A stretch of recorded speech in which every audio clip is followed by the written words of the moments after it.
প্রতিবাদ অনুষ্ঠানে ইচ্ছামতা আপনাদের শরিক দলের হামলা, কি বলবেন? অ্যাকচুয়ালি আজকে আমাদের প্রধানমন্ত্রী নরেন্দ্র মোদীজির 124তম মন কি বাত, সেই মন কি বাত সারা ভারতবর্ষের সাথে আমাদের ত্রিপুরা রাজ্যেও হয়ে থাকে, সে পলিটিক্যালিভাবে এবং নন পলিটিক্যালিভাবে। তো আমাদের প্রধানমন্ত্রী নরেন্দ্র মোদীজির যে 124তম মন কি বাতে সেই আমাদের আসারামবাড়ি মণ্ডলেও এই কার্যক্রম অনুষ্ঠিত হয় এবং পূর্ব টকচাই এডিসি ভিলেজে এই কার্যক্রমটা নেওয়া হয়। সেখানে আমাদের মণ্ডল সভাপতিও আসলো, আমাদের কার্যকর্তারাও, ওনারা সবাই বসে এই মন কি বাতটা শ্রবণ কর্তা ছিল আর কি। এই সময়ে হঠাৎ করে ত্রিপুরা মথার যারা গুন্ডা বাহিনীরা, যারা সমাজকে ধ্বংস করার পথে নেমেছে, ত্রিপুরা মথার কিছু গুন্ডা বাহিনীরা, ওনারা হঠাৎ করে আমাদের কর্মীদের উপরে হামলা চালায় এবং তাদেরকে প্রাণে মারার উদ্দেশ্যে তারা দাও কুডাল এবং যতটুকু আমার কাছে খবর দেশীয় বন্দুক নিয়ে ওনারা আমাদের কর্মীদের উপরে হামলা চালায়।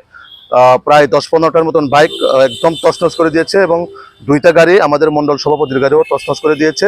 তার সঙ্গে যারা ওইখানে আমাদের কর্মীরা ছিল তাদের মধ্যে প্রায় 7 জন ইনজুর্ড হয়, তার মধ্যে 2 জন মানে গুরুতর আহত হয় একদম।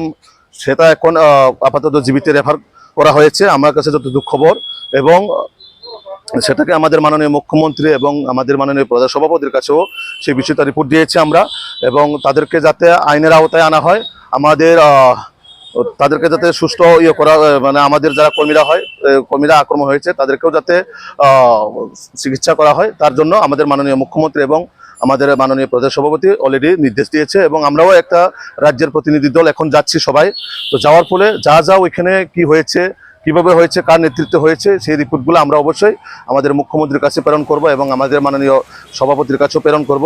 তার সঙ্গে আমাদের মাননীয় প্রভারী এবং সংগঠন মন্ত্রীর কাছেও সেই রিপোর্টগুলো অলরেডি চলে গেছে এবং এখন আমরা গ্রাউন্ডে যাওয়ার পরেই সেই রিপোর্টগুলো আসবে আমাদের কাছে। কারা করছে এবং তাদের বিরুদ্ধে কোনো ধরনের মামলা? হ্যাঁ, এখনো অবশ্যই অলরেডি মামলা আমরা বলে দিয়েছি যে যারা এই ঘটনার সঙ্গে জড়িত তাদেরকে অতি সত্বর যাতে এফআইআর করা হয়, এবং আমরা চিফ মিনিস্টারকেও আমরা অলরেডি বলে দিয়েছি যে অতি সত্বর তাদেরকে অ্যারেস্ট করা হয়। এটি তো টোটালি এখন অব্দি যা খবর এসেছে আমাদের কাছে যে ত্রিপুরা মথার যারা যুব বাহিনী, তাদের যে গুন্ডা বাহিনী, যুবকরা, তারা হঠাৎ করে এসে এই হামলাটা চালায় ত্রিপুরা মথার।